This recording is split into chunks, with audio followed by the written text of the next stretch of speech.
Hello. Today is, what's today? Sunday.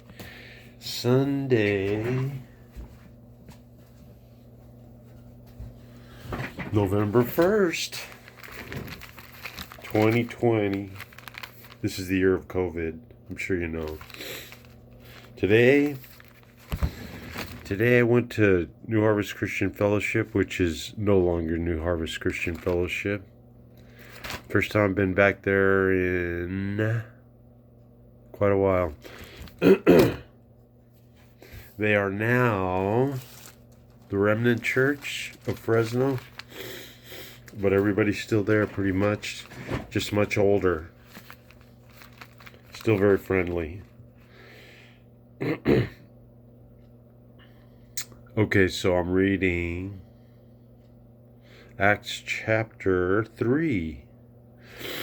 One day Peter and John went to the temple at 3 o'clock, the time set each day for the afternoon prayer service. There at the temple gate called Beautiful Gate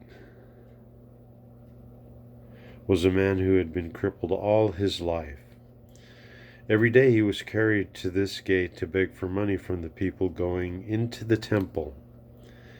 The man saw Peter and John going into the temple and asked them for money. Peter and John looked straight at him and said, "Look at us." The man looked at them, thinking they were going to give him some money.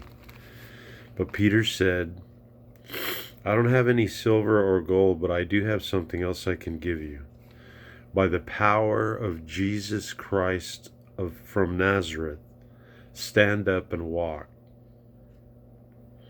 Then Peter took the man's right hand and lifted him up. Immediately the man's feet and ankles became strong. He jumped up, stood on his feet, and began to walk. He went into the temple with them, walking, jumping, and praising God. All the people recognized him as the crippled man who always sat by the Beautiful Gate begging for money.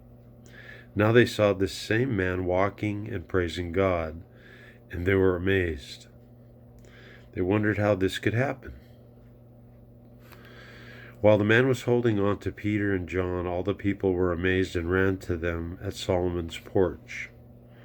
When Peter saw this, he said to them, "People of Israel, why are you surprised?"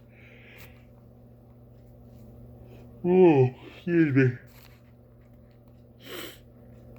Why are you surprised? You're looking at us as if it were our own power or goodness that made this man walk. The God of Abraham, Isaac, and Jacob, the God of our ancestors, gave glory to Jesus, his servant. But you handed him over to be killed. Pilate decided to let him go free, but you told Pilate you did not want Jesus. You did not want the one who is holy and good, but asked Pilate to give you a murderer instead. And so you killed the one who gives life. But God raised him from the dead.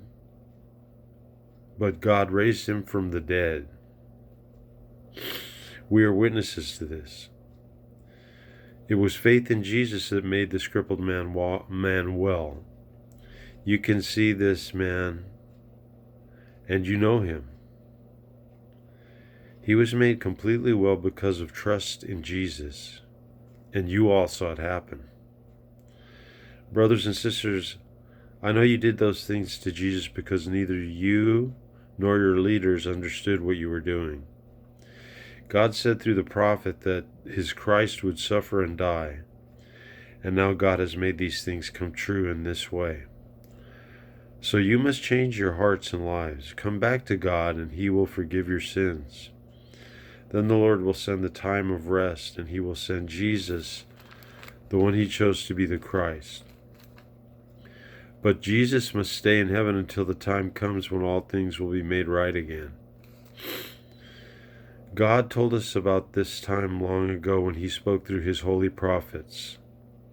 Moses said, "The Lord your God will give you a prophet like me, who is one of your own people. You must listen to everything he tells you. Anyone who does not listen to that prophet will die, cut off from God's people. Samuel and all the other prophets who spoke for God after Samuel told about this time now. You are descendants of the prophets. You have received the agreement God made with your ancestors.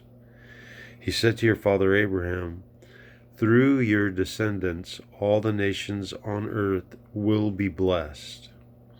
God has raised up his servant Jesus and sent him to you first to bless you by turning each of you away from doing evil. The end of chapter 3 of the book of Acts. God bless you.